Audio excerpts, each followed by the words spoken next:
नमस्कार दोस्तों, आपका स्वागत है अपनी YouTube चैनल PFP में। आज हम TCS के बारे में चर्चा करने वाले हैं। स्टॉक कंटिन्यूसली नीचे आ रहा है। आज इसने 3000 का लेवल भी तोड़ दिया है, जो कि इसका 52 वीक लो है। तो आगे आने वाले समय में हम क्या एक्सपेक्ट कर सकते हैं और एज ए रिटेलर हमें क्या करना चाहिए, इसके बारे में आज हम चर्चा करने वाले हैं। सबसे पहले फाइनेंशियल ट्रेंड पे फोकस करते हैं। आप देख पाएंगे कंटिन्यूसली रेवेन्यू हमें बढ़ता हुआ नजर आता है। प्रॉफिटेबिलिटी के बारे में बात करें तो यहां पर कंटिन्यूस इंक्रीज हमें नजर आता है। ऑल टाइम हाई रेवेन्यू और प्रॉफिट कंपनी ने 2022 में रिपोर्ट किया है, जो कि ओवरऑल अच्छी बात है। कंपनी का साइज बड़ा है, इसलिए परसेंटेज वाइज में आपको बहुत बड़ी ग्रोथ नजर नहीं आएगी, लेकिन डिसेंट ग्रोथ आपको नजर आती है। शेयर होल्डिंग पैटर्न के बारे में बात करें, टोटल प्रमोटर होल्डिंग है 72.3%, जिसमें से 0.35% प्लेज भी है। Mutual fund 3.5%, other DII 5%, FII 13.5%, retail and other category almost 6%। तो शेयर होल्डिंग पैटर्न मेरे हिसाब से अच्छा है। भले थोड़ा सा हमें प्रमोटर प्लेज नजर आता है, लेकिन वो भी बहुत ज्यादा प्लेज भी नहीं किया है और 72% से ज्यादा की होल्डिंग है प्रमोटर के पास। इंस्टीट्यूशंस का इंटरेस्ट भी काफी अच्छा है। ओनरशिप के ट्रेंड के बारे में बात करें तो फिलहाल म्यूचुअल फंड और अदर DII धीरे धीरे अपना स्टेक बढ़ाते जा रहे हैं और FII का स्टेक ओवर द पीरियड थोड़ा बहुत हमें कम होता हुआ नजर आता है। कोई बहुत बड़ा चेंज आपको देखने को नहीं मिला, तो ओवरऑल शेयर होल्डिंग पैटर्न तो अच्छा ही नजर आता है। वैल्यूएशन के बारे में बात करें, सेक्टर का PE रेशियो 24 है, जबकि TCS का 29 है। सेक्टर का प्राइस टू बुक 6.9 है, जबकि TCS का 12 के भी ऊपर चल रहा है। वैल्यूएशन महंगा है, उसमें कोई डाउट नहीं है, लेकिन ऐसा नहीं है कि बहुत ही ज्यादा ओवर वैल्यूड कंपनी है। सेक्टर का P रेशियो 24 और ये सीधा 50 पे ट्रेड कर रहा है, ऐसा नहीं है। स्लाइटली प्रीमियम आपको नजर आता है। सबसे बड़ी IT कंपनी है, स्टेबल कंपनी है, तो थोड़ा बहुत प्रीमियम तो बड़ी कंपनीज, लार्ज कैप कंपनीज को मिलता ही है। तो मैं इसे बहुत महंगा नहीं कहूंगा, लेकिन सस्ता भी बिल्कुल नजर नहीं आता है। स्टॉक के चार्ट पर हमें पता चलता है कि 4000 के लेवल पे रेजिस्टेंस बनाने के बाद स्टॉक में गिरावट देखने को मिली और स्टॉक का जो इंपॉर्टेंट लेवल था 3400 का लेवल, जैसे स्टॉक इसके नीचे आया, स्टॉक हमें वीक होता हुआ नजर आया और फिलहाल भी स्टॉक में गिरावट ही देखने को मिल रही है। एक्चुअली यहाँ पर पॉजिटिव सिचुएशन दिखाई पड़ रही थी, नीचे आया था, स्टॉक में रिकवरी आई थी और ऊपर के लेवल पे ये होल्ड भी कर रहा था। इसके रिजल्ट्स आने वाले थे, रिजल्ट्स अच्छे लगते मार्केट को, तो ये ब्रेकआउट हो सकता था और ये स्टॉक हमें स्ट्रांग होता हुआ नजर आ सकता था, लेकिन ऐसा नहीं हुआ। मार्केट को रिजल्ट्स अच्छे नहीं लगे, स्टॉक में हमें उसके बाद कंटिन्यूअस गिरावट ही देखने को मिली है। फिलहाल ये स्टॉक अपने सारे मूविंग एवरेज के नीचे ट्रेड करता हुआ नजर आता है। डेली RSI 31 का लेवल है, मोमेंटम क्लियरली नीचे के साइड पर है। वॉल्यूम्स भी आप देख सकते हैं, सेलिंग में वॉल्यूम भी फिलहाल हमें बढ़ते हुए नजर आते हैं। अब डेली चार्ट पे कुछ इंपॉर्टेंट लेवल्स के बारे में बात कर लेते हैं। इंपॉर्टेंट सपोर्ट और रेजिस्टेंस हमें कहां पर दिखाई पड़ता है, तो जो रेजिस्टेंस हमें फिलहाल दिखाई पड़ता है, अप्रॉक्सीमेटली जहां से गिरावट देखने को मिली है, वो लेवल हमारे लिए एज ए रेजिस्टेंस देखने को मिलेगा,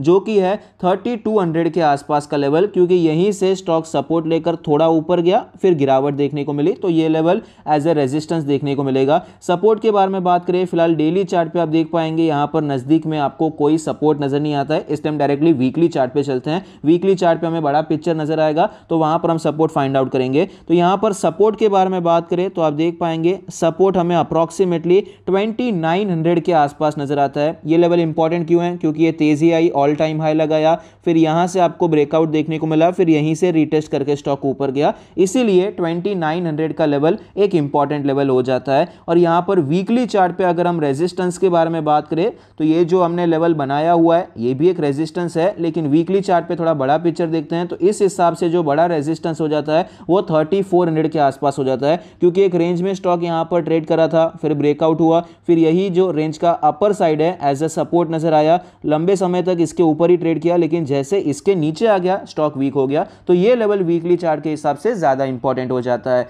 अब मंथली चार्ट पे चलते हैं। मंथली चार्ट पे हम देख पाएंगे पिछले 4 महीनों से एक्चुअली गिरावट देखने को मिल रही है और यहां पर भी जो लेवल्स हैं आपको सेम नजर आते हैं। यही 2900 का सपोर्ट है और रेजिस्टेंस आपको अप्रॉक्सीमेटली 3400 के आसपास ही यहां पर नजर आता है। तो इन लेवल्स को ध्यान में रख के ही हमें काम करना चाहिए। तो क्या करंट मार्केट प्राइस पे खरीदारी करनी चाहिए, डिपेंड करता है कि हमारा व्यू क्या है। अगर हम शॉर्ट टर्म के लिए खरीदारी करना चाहते हैं तो मेरे हिसाब से यहाँ पर खरीदारी करने से बचना चाहिए। भले ही एक अच्छे सपोर्ट के आसपास आ रहा है, लेकिन अब तक इसने चार्ट पर नहीं दिखाया है कि ये सपोर्ट ले रहा है। एक बार ये सपोर्ट लेने की कोशिश करे, कुछ पैटर्न बनता हुआ नजर आए तो हम शॉर्ट टर्म के लिए खरीद सकते हैं, या फिर जब इसमें स्ट्रेंथ देखने को मिले, डेली चार्ट के हिसाब से जो रेजिस्टेंस था 3200 का लेवल, इसके ऊपर जाता है तो हम यहाँ पर स्ट्रेंथ के बारे में सोच सकते हैं, शॉर्ट टर्म के लिए खरीदारी करने के बारे में सोच सकते हैं। अब यहाँ पर बात करते हैं पोजिशनल ट्रेड के बारे में, मिड टर्म के बारे में। अगर हम खरीदारी करना चाहते हैं तो यहां पर मेरे हिसाब से खरीदारी अभी करनी चाहिए नहीं, ये बताना बहुत ही ज्यादा जल्दी हो गया है।